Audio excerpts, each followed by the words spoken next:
Hi everybody, it's Editing Sabina. You're gonna see a lot of me during this video because let me tell you this, I recorded this whole video and then there's some stuff that I thought about later, like later in the day after I recorded this thinking I should have said that, or I found myself very much desiring to censor myself and to not upload this video at all. It's like the sentiment that I've been seeing on the internet that's like, do you really want to take the opinions of people whose lives you don't even want to take the place of?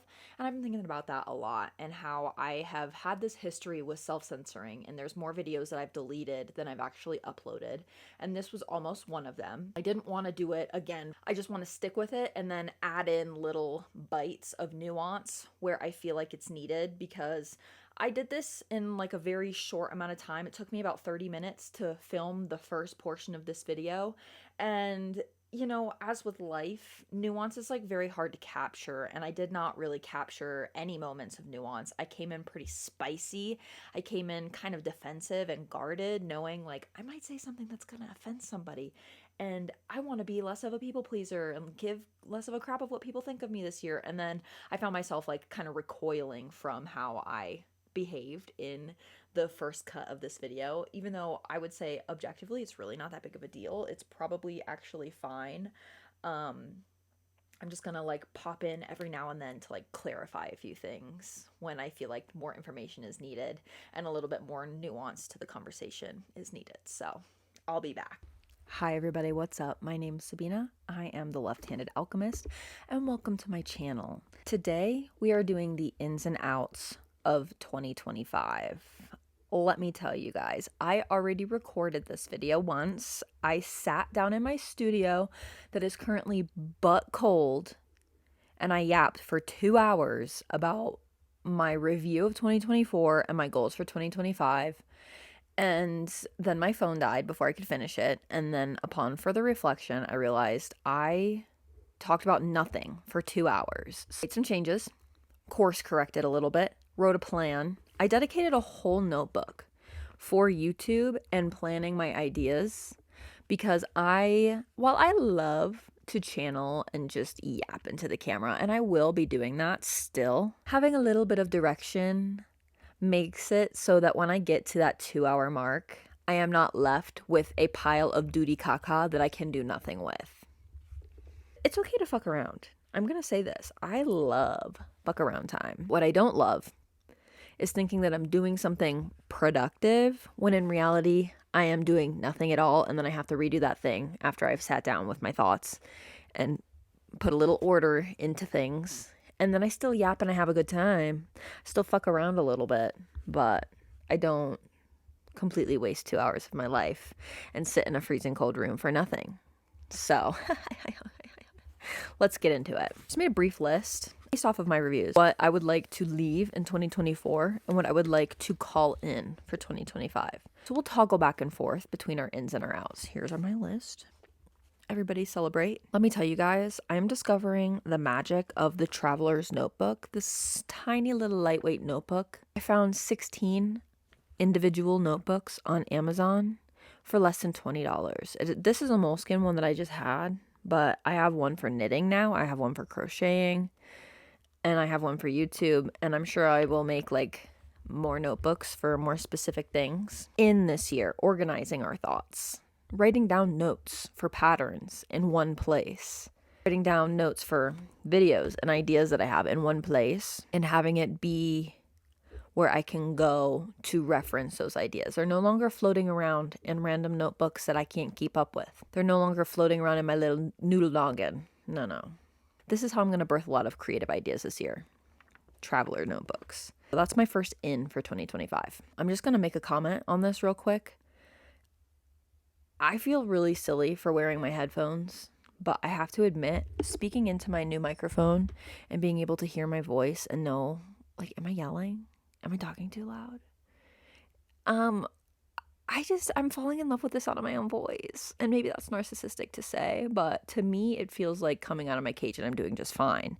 To me, it feels like embracing being seen and heard from a previous era of life where I was scared to be seen and I wanted to be invisible. So I feel like this is creating a monster, but like a monster that the world needs. You know what I'm saying? So Hi, it's me again. I'm gonna just say this because I don't think I said this in the video. The first major out for me in 2025 is self-censoring. And I just like want to show the authentic process of me going back and saying what I wish that I had said in the first place and not censoring myself, because this is part of this like overarching theme about authenticity that I do end up talking about later in the video. So, first out, self-censoring.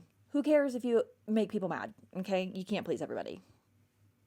anyway, my first well, aside from all the other ones that I've already mentioned, but my first written down for 2025, sharing art for the sake and the joy of sharing art. As per my last video, I share my journey with ending my career as an artist. And when I say ending my career as an artist, I think that's a little dramatic because I am still pursuing art and I'm still showing my art process with you lovely people of the internet. The way that I was approaching marketing was rather predatory and soul-sucking for me as an individual and as an artist.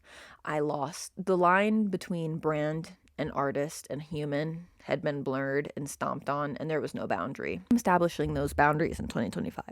Out are predatory marketing tactics that feel manipulative and gross. If you like the art that I make, if you like the jewelry and the paintings and drawings and other random little bullshit that I make this year, and you want to buy it and it's available, cool. You know where, like, you know how to place an online order. You are not dumb. You can find it on my website. If you can't find it on my website, send me an email. Maybe it's not active or it's sold. I'm not going to beg you guys to buy my art anymore. That has never felt good, but it felt like it was something I had to do. It's not something I wanted to do. And I'm doing things differently this year. So out is the obligation to market in a way that feels predatory and gross. In is sharing my art because it feels good to share my art and because I want you guys to see it and enjoy it. Making art and never showing it to the world feels very selfish and feels very not like what I'm supposed to be doing with my life.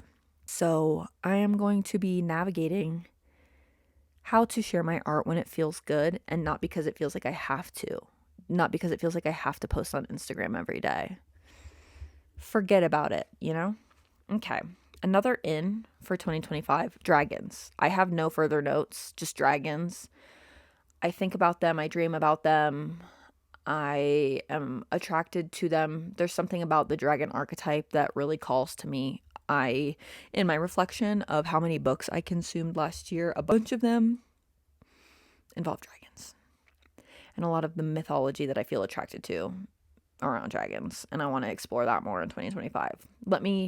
Give me all of the stories and insights of dragons in different cultures and the way that archetype expresses for different people throughout the ages. Intriguing. Love it. It gives snake, but it gives snake with fire breathing like abilities, where the snake is more divine feminine. The dragon feels more like a divine masculine serpent archetype. And I'm excited to explore healing my divine masculine more in 2025 because the divine feminine has been worked with. We love her. She is still in the progress of healing because we're always in the progress of healing. It's never like done. But I feel like I am ready to face my masculine with love and compassion. Dragons. Out for 2025, finishing bad books. I'm not finishing a book if I hate it. I'm not going to waste my time reading pages of a book that sucks. It's not going to get better. It's not going to get better. Go read something else. In for 2025, showing up authentically. This has been in, it hasn't gone out.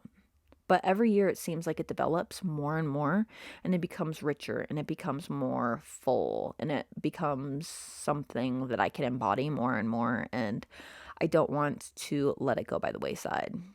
It's something we're still actively thinking about and having to make the active intention and choice to do every day. Out for 2025, prioritizing work over my well-being. I think that a big in for 2025 for me is taking care of my physical body. I learned last year that if you don't use it, you lose it. because I tried to use some skills that I had developed in my early 20s and I lost it because I wasn't using it. I got depressed during the pandemic and I stopped working out. I took for granted my health, and I'm still so young. I'm still young enough that I can work back my lost skills. The muscle memory is still there in a lot of ways for me. This is a sign for you. At any age, if you don't use it, you lose it, and you can gain some of it back. But as you age, and especially after menopause for us women, it is really hard to gain muscle mass. So gain that muscle mass while you can, because how cool will it be to be able to pick your grandchildren up? How cool will it be to be able to even just like lift a gallon of milk off the floor to put it away into your fridge? How cool will it be to be able to stand up off the floor because you were doing a puzzle with your kids on the floor? We're working out for living a long, fulfilling life. You don't have to become a muscle mommy if you don't want to. You don't have to start bodybuilding if you don't want to, but start gaining some muscle mass because it will help you as you age. An in for this year is working out for longevity. An out is working out to be skinny and to be approved by others. No one else's opinion really matters. Out, caring what other people fucking think of you. In, living your authentic truth, because you're not going to make everyone happy. People pleasing, that's so 2020. Ew. If you're still doing it, you're not a gross person. But start thinking about, are you living for yourself or are you living for others? Because there's a way to be service of others while also taking care of yourself. Just saying. Trying to people please is a way to manipulate others into seeing you a certain way, and it's actually very narcissistic. And I'm sorry if I'm breaking that news to you. If you're self-aware enough, you can heal. It's fine. You're fine. You're going to be okay. This is the year we start taking care of ourselves. If you haven't already started, this is the year we start, okay? Physical health needs. For me, this looks like walking. I'm taking 10,000 steps most days. It is what it is. I spent 2024 experimenting, figuring out what does taking 10,000 steps in a day feel like? What do I need to do to make that something that could be realistic to implement into my life? And I've done it. 1 hour of supplementary walking will get me close to 16,000 steps in an entire day, just because, you walk around in your life, like going upstairs or walking into Target or walking around the grocery store. That is those are steps. Just because you didn't do them on a treadmill doesn't mean anything. But for me, I love treadmill time. I will walk outside if it's nice out, but it is currently winter. I look out my window that I'm currently sitting in front of, it's snowing. Oh, so I'm going to go to the gym, walk on an inclined treadmill, get that zone 2 cardio, read my Kindle. You can make it fun. Working out doesn't have to be pain and torture all the time. There's something to doing things that you don't like and doing things that hurt and makes you stronger and more resilient. But it doesn't have to be all the time, because we're implementing healthy habits for a healthy lifestyle that brings us longevity. And if I'm going to be doing this for my entire life, I'm going to have to like it. I'm going to have to figure out how to like it. Incline treadmill with a Kindle. It's the best hour of my day. I love it. Can't get enough of it. Out for 2025. Feeling ashamed for enjoying marijuana. The war on drugs got me too. I'm not saying you need to indulge all day, every day. Learn your limits, girl. I'm looking at you, Sabina. Learn your limits, girl. It's going to ebb, it's going to flow. You're going to do it sometimes more than others. There's going to be times to restrict, sometimes where it doesn't really matter so much.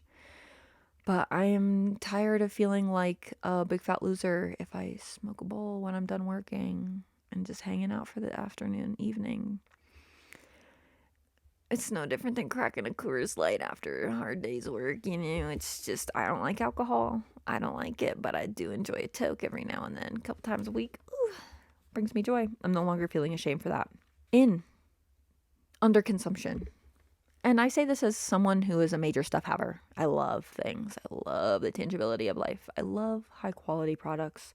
I love collecting. I love things. I make things for a living, as you will see on my YouTube channel. I'm an artist. I make things. I think this is where some nuance is needed. It's okay to buy clothes. It's okay when you need something to buy your clothing. I will purchase underwear. I will purchase socks. I will purchase things that in the moment If I need them, I need them. You know what I'm saying? I'm not going to go without underwear just because I think I need to make it. Okay. Also, there are brands that are doing their best to make clothing in the United States with high quality materials. There's a lot of independent designers and sewists and seamstress. I don't know if that's the right words, but there's people making clothes in the United States who are doing it with as much ethically forward thinking as you possibly can within our current society. And if you're not somebody who's interested in making your own clothing, I think that this is just a call to really question, like, how are you consuming things? What kind of research are you doing before you buy something? What kind of fibers are the clothing that you're buying made out of? Is this going to be a big bang for your buck, or is it more like following a trend and you're just buying it to be trendy? If it's a trend, is it something that you actually like? Because the way that I see trends is like a conveyor belt of ideas and options. If the certain type of tennis shoe is trending right now and it's something that you like, buy it, who cares? But if it's something that you're buying just to be trendy or to like be seen a certain way, start to question that. Start to question why you're doing things. Do you want to be seen as cool? Do you want to be seen a certain way, or do you just like genuinely authentically like the thing? But I am tired of low quality crap that I spend my money on that doesn't even last a season. And I'm specifically talking about clothing here. I'm an impulse buyer. I don't love it. But what I have noticed in my pursuit of becoming a garment maker is that it feels dirty to buy pants on Amazon that I can make. I'm not saying the quality will be better. I don't have some tools that could make my clothing a higher quality, but I do have the ability to learn. And there was once a time before a stitch serger. So I think I can figure it out now. And with that, kind of an in for 2025, with that in context, is I think this year I'm going to make most of the garments that I purchase. I'm going to knit or sew the garments that I'm desiring. I'm not going to impulse buy the sundress on TikTok shop that I saw that I thought would be cute, because I have that pattern saved on Etsy. I'm going to take the time to go and buy the fabric and put it together and gain a skill and a greater appreciation for what goes into my clothing, because the reality is all clothing is handmade. It's all handmade. It's usually just made by hands in a different country because America, capitalism, there's hardly any production that happens in the United States unless you find very intentional brands. They do exist. I'm not saying you should go out and make all your clothing. I am just trying to promote more intentionality around how we consume. But Sabina, slow fashion is more expensive and I need to keep up with the times and I just want to look cool and feel good. Okay, I'm not telling you what to do. Ultimately, like, you are the master of your own life. You make your final decisions. I am just encouraging you to consider the energy behind what you're doing. If you have not considered like the energy of money, I'm going to encourage you to read The Soul of Money. Here it is. For those of you, you might be able to find it for free through Libby. That's how I read mine. And then I ended up buying the physical copy later. When you actually invest your money in things that you stand for and products that feel good, it creates more of a spirit of abundance. Investing in slow fashion when you can is building up more of that abundant mindset because you're investing in things that you actually want. Buying the dupe because you feel like you can't have the real thing. If you genuinely want the dupe, whatever. But if you want the real thing and you buy the dupe anyway, it's kind of still like lack mindset. Take a little more time, save up, and buy the thing you really want, because I have found that when I buy the dupe instead of what I want, I end up buying it twice, because then I end up just saving for what I want, because it's not the same. It's never really the same. It's not the same energetically. It's not the same quality. It's not the same thing that what you originally wanted. Take the time. Slow down. If you're buying from a fast fashion company and it's more expensive, just the process of slowing down and saving for the thing increases the value of it to you, and you end up getting more out of that garment. You end up not being so quick to donate it next season when it's no longer relevant. This is about energetics, but this is also about literally considering how much you're consuming beyond your physical needs. Go buy your coat if you need a coat. We do not want you freezing to death.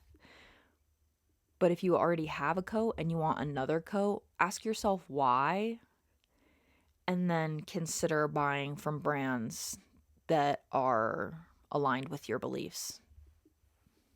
It is okay to consume. It is okay to buy things.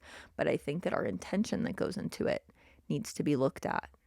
How much clothing do you really need, and how long will it really last you? What are the materials made out of? Because let's be real, you guys, a lot of the clothes we wear is plastic. It's plastic, and I'm not alone in this. The sweatshirt that I'm currently wearing, plastic blended with cotton. I don't feel great about it all the time, but sometimes I don't care because I'm still going to continue developing my hoodie collection. And my winter coat is 100% polyester. But I just knit a sweater that you guys will see in a later video that is 100% merino wool, and it will last generations if it is taken care of.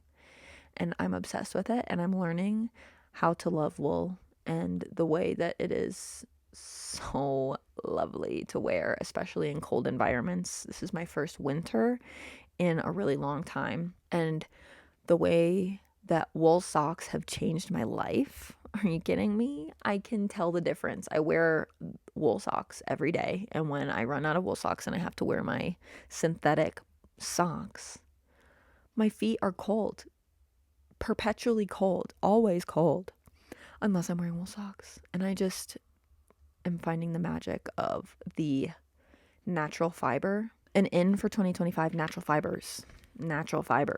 As many natural fibers as you can afford is what you could be investing in. And really take inspiration where you want from this, but I'm just letting you know what's in for me. I am tired of wearing plastic. I'm tired of wearing clothes that I do not feel a deep connection with.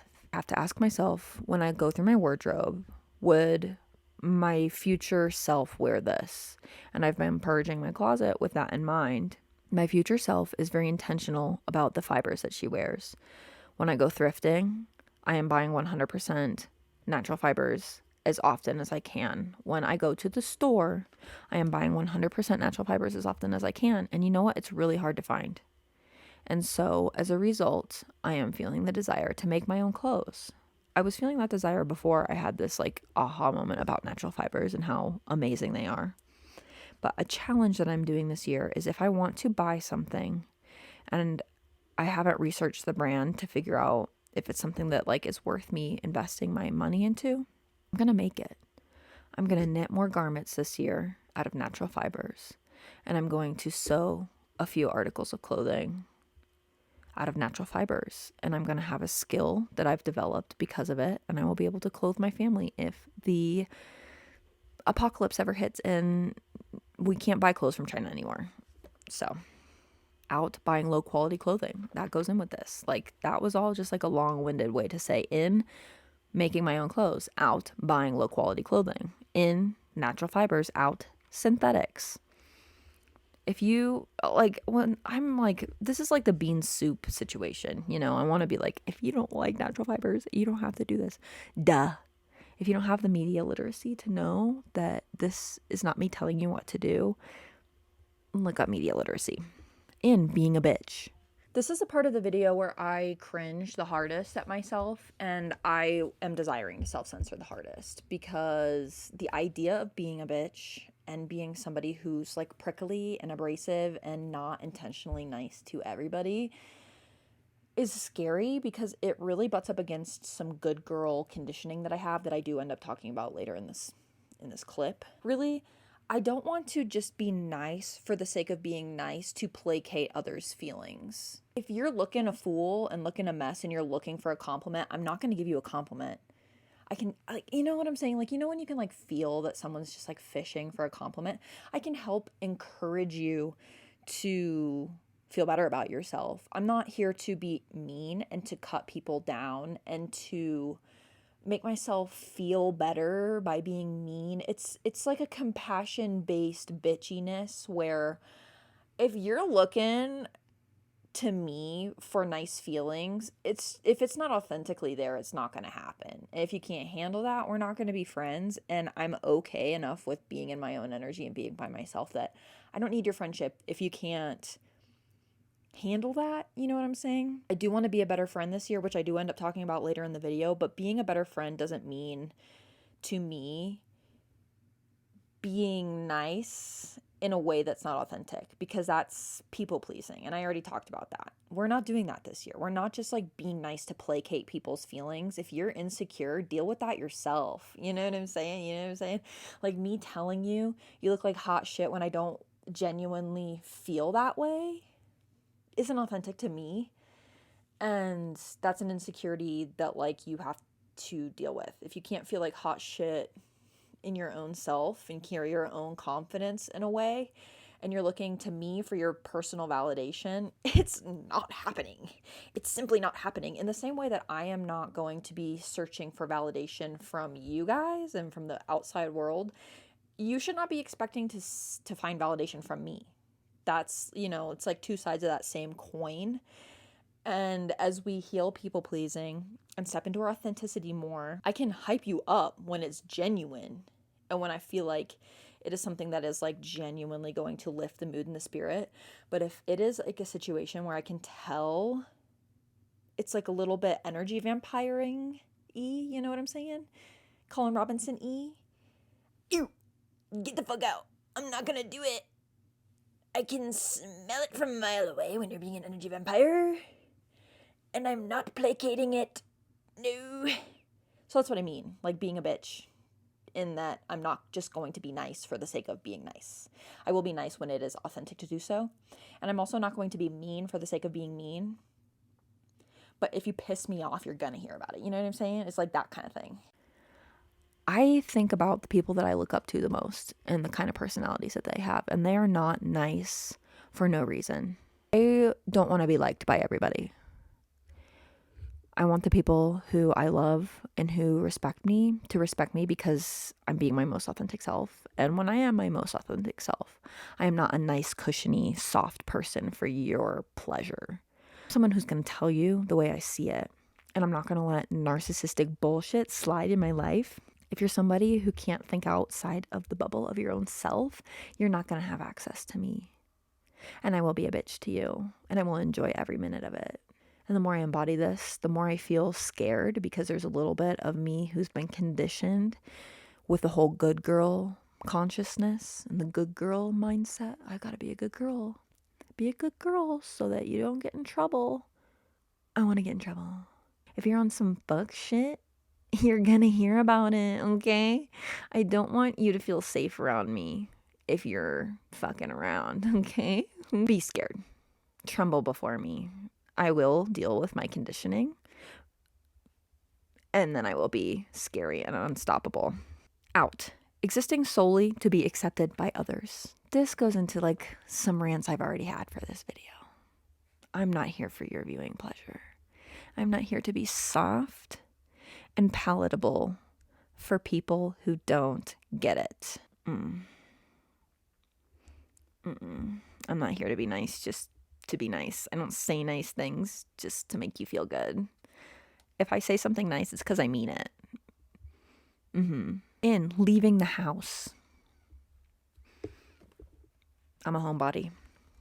I love being at home, but I also live in a place where I don't have a ton of close friends yet, and I'm not going to meet people if I don't leave the house. So like office work, when I'm editing videos, I'm just going to go to a coffee shop. Made friends with a coffee shop owner in my town. He's great. His coffee shop is really cool. I'm going to go there and work. Going to the gym is a valid social thing, even though there's like 10 people that go to my gym.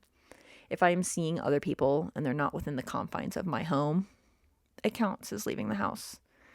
Even going for a walk around the neighborhood counts as leaving my house. I love my home, but I appreciate my home more when I get to return to it. And being a good friend.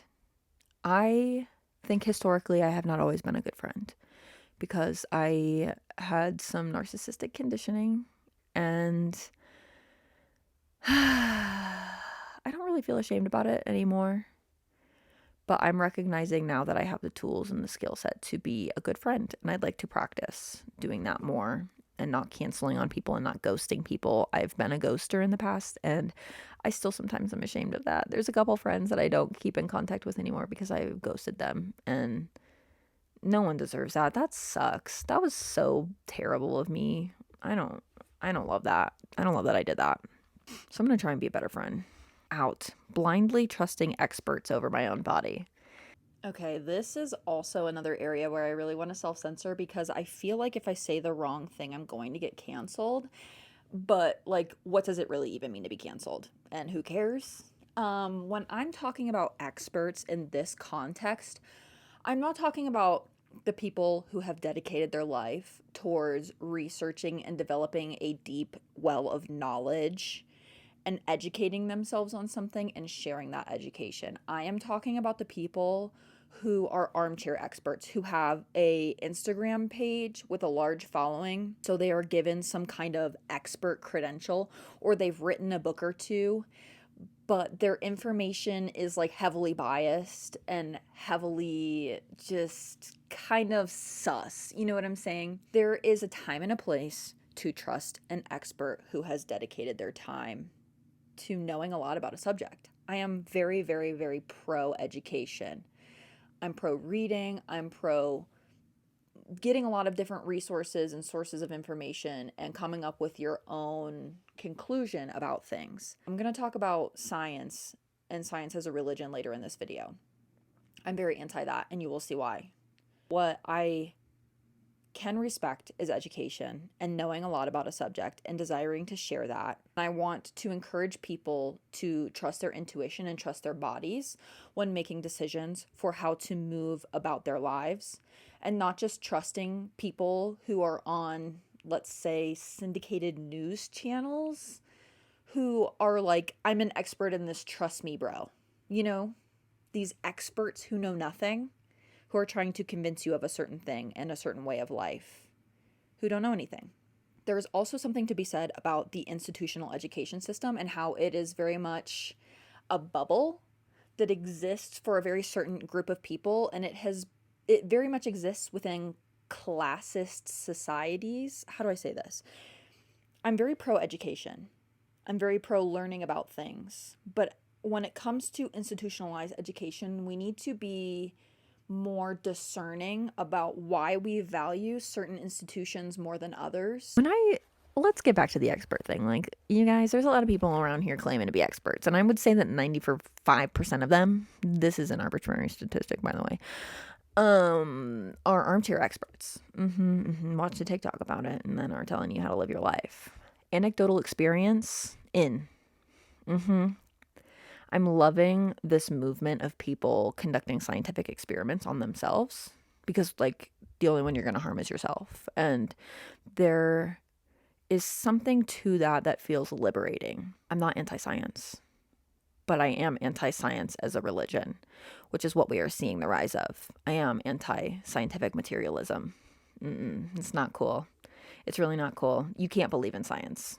You can't believe in science. Science is ever changing. The heart of what science is to prove itself wrong. I love that aspect of science. Nothing is concrete. Evidence can change.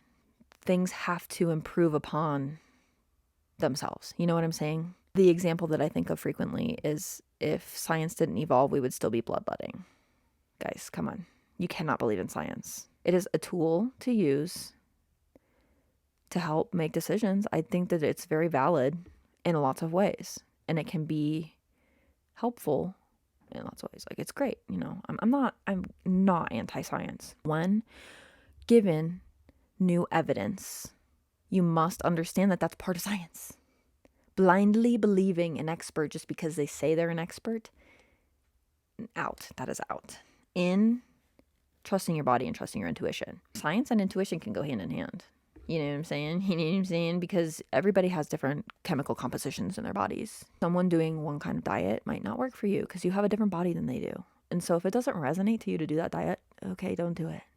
When it comes to taking medications to help with certain health issues that you're having, some of those medications are going to interact differently with your body than someone else. And so trust your experience, trust your intuition, trust what is happening. I think that that's going to be your best guide forward, because you can use science as a tool to help navigate life. It's great. It's an awesome thing. I totally believe that science is something to pursue, but to believe in it blindly, ew, it's giving religion. It's giving blindly trusting the church. It's giving I deconstructed Christianity, but actually I just transferred all of my same belief systems into something else. I just use a different vocabulary. Ooh, sorry. That being said, in for 2025, deconstructing your conditioning. You guys, we're all a victim of propaganda. Oh, I'm so sorry. Even you. Yeah. If we really want to be a united people again, we're going to have to like really consider the propaganda and the propaganda machine. Is this really working? Is this whole thing really working? Are you happy? Do you want to live? Like, do you want to work so you can die? No. No. That's ew. No. You were raised to be a good worker. That's what the school system is. It's not really about education. And there's a difference between the teachers who are doing their darndest, because I'm friends with many teachers. I know many teachers. They're so pure and their hearts are so good and they're here to help educate our children. But the institutions that have little kids sitting at desks, ew, no. The 9 to 5 work day is reflected in the school day, you guys. We were conditioned to be good workers. We don't want to be good workers anymore. Sorry for all my like people who are mad about how nobody wants to work anymore. Yeah, it's because you're treating them like crap. You treat your employees poorly. Nobody wants to be treated like shit anymore. I don't care. Sorry. Those kind of got mixed in, like in for 2025. Trusting my body and my experience. Yeah, anecdotal evidence is like valid. Sorry. Out making science a religion. Already mentioned that. Ew. It's you didn't deconstruct. You just changed your vocabulary. You can't believe in science. It's not a religion. It's always changing. It's always growing and evolving. Okay. So that's kind of what I got going on. Those are the ins and outs for what I see so far in January. You know, it's still winter. We're still incubating our experience. Let me talk about New Year's resolutions for a minute. I think that it's a great time where we all collectively kind of get this hard reset. You know, solstice happens, the year really ends like at a hard stop, I believe, at solstice. And then the sun is reborn.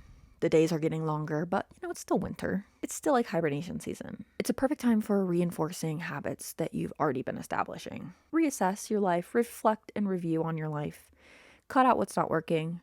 And when you have the mental clarity because you cut out what's not working, you will have the space to continue implementing what is working. And that's what this time is for. Reflecting, reviewing, reaffirming what your life is and what you want for yourself. Do not expect like a ton of forward momentum in January. Do not expect a ton of like physical manifestations. It's just not the time for that unless you feel intuitively guided to that. Because like I said, an in for 2025 is honoring your experience and your like what you're feeling. So if the dead of January feels like a really good time to like go and do a bunch of shit to like build, more power to you. Maybe you live somewhere where it's not snowing and it's not freaking cold. Maybe you have more energy for it. Maybe the sun energy is a little bit heavier, like wherever you are. I know it was in Arizona, although not really, because I remember when I was living there, it was always this like tension of like the sun is out, it's nice outside, and I feel like I should be wanting to buzz around in my garden and build and do a bunch of stuff, but intuitively the days are short still and I didn't do anything. I'm moving to somewhere where it does snow and where you really like do have to stop every now and then affirms these intuitive feelings that I've been feeling. But once again, who am I? I'm not an expert. I have a microphone and a camera. And because like I said, an out for 2025 is just blindly following people because they call themselves an expert. I'm not an expert, you guys. The only thing I could even kind of maybe claim a little bit of expertise on is silversmithing. I know a few things about that, but there's also a lot of stuff I don't know about that, and I'm always learning and growing. So I'm just a girl. I'm just a 28-year-old girl, and I don't know a lot more than I do know, and I'm not an expert. Don't listen to me unless it feels right, unless it resonates with you. Okay, so if you'd like to support this channel, you can do so by subscribing, liking, leaving a comment. I make art and jewelry. You can find that in my link tree down below. What else? My website.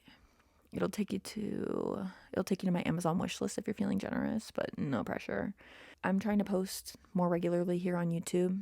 do a little bit more of this like one-on-one kind of fireside chat kind of content and more build videos. I'm really excited. Sharing authentically, doing things that feel fun and cool, and leaving the predatory marketing. Bye-bye.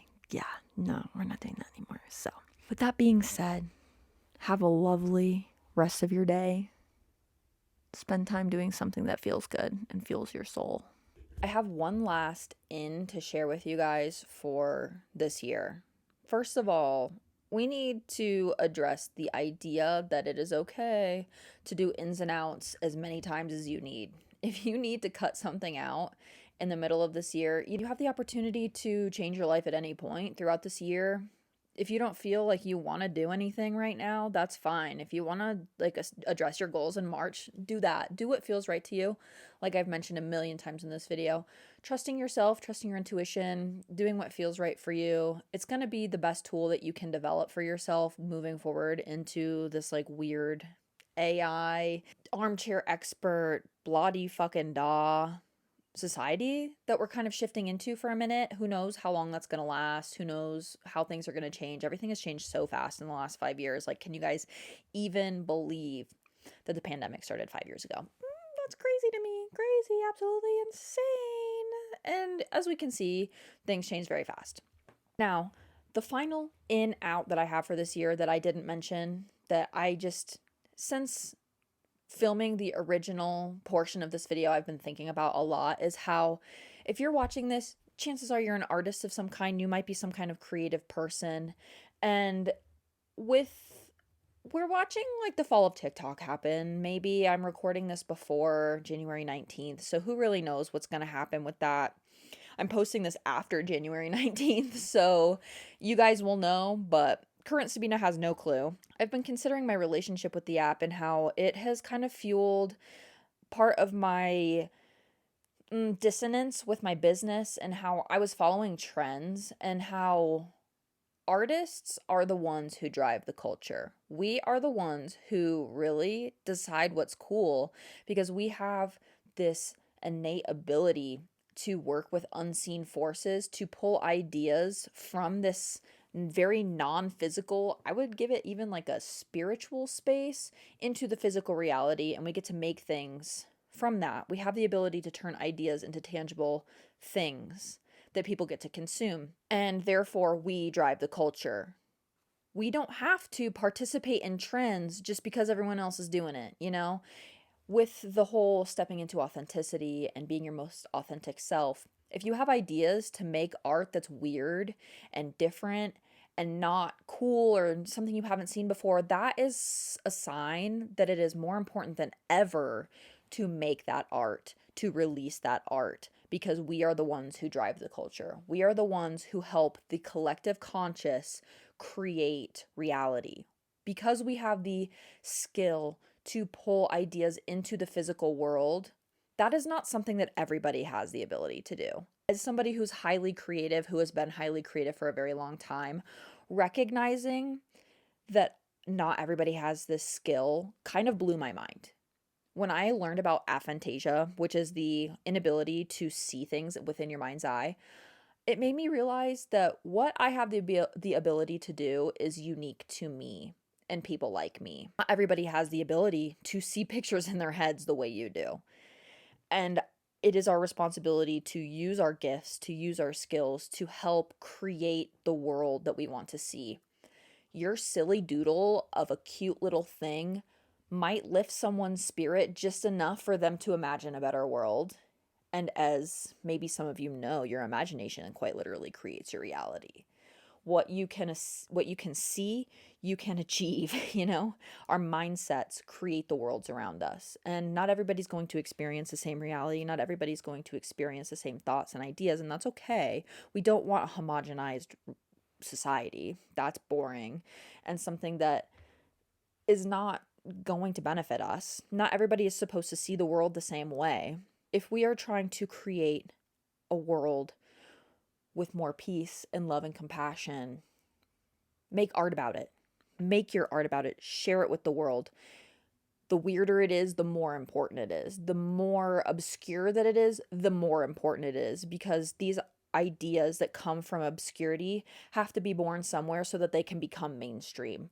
We drive the culture. We do not have to follow the rules of the art world, of the trends, of what's already going on, because that's already been born. A different creative, a different artist created those ideas, birthed them from the ideal realm, and now they are being consumed as mainstream thoughts and ideas, which is so cool, so impactful. And it is our job as artists today to continue to drive culture forward. And I'm encouraging you to do that. Post the weird videos, post the weird little doodles and drawings, even if they feel so unimportant right now.